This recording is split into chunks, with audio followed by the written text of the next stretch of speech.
بسم الله الرحمن الرحيم. سأل سائل بعذاب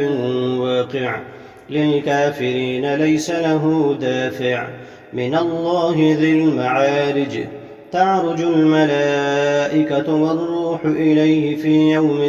كان مقداره 50,000 سنة فاصبر صبرا جميلا إنهم يرونه بعيدا ونراه قريبا يوم تكون السماء كالمهل وتكون الجبال كالعهن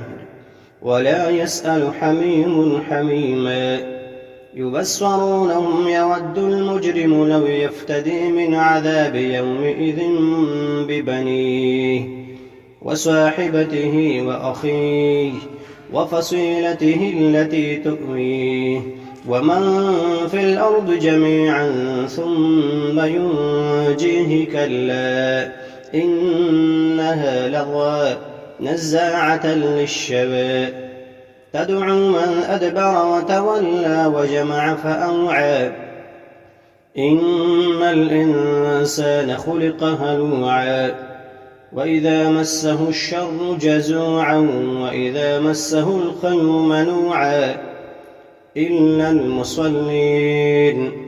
الذين هم على صلاتهم دائمون والذين في أموالهم حق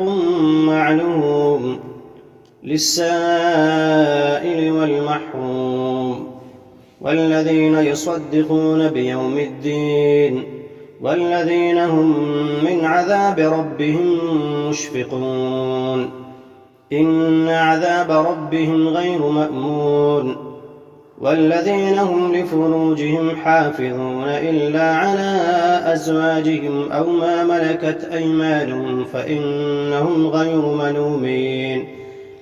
فمن ابتغى وراء ذلك فأولئك هم العادون والذين هم لأماناتهم وعهدهم راعون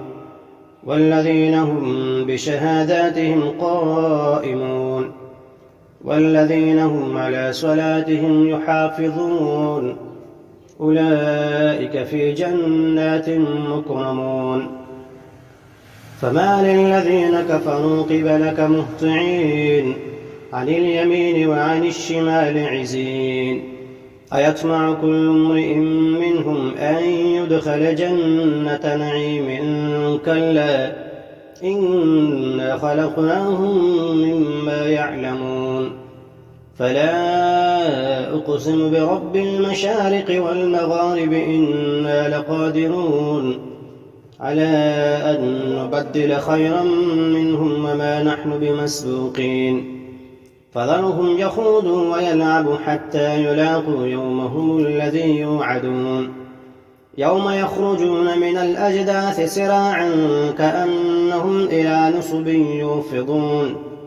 خاشعة أبصارهم ترهقهم ذلة ذلك اليوم الذي كانوا يوعدون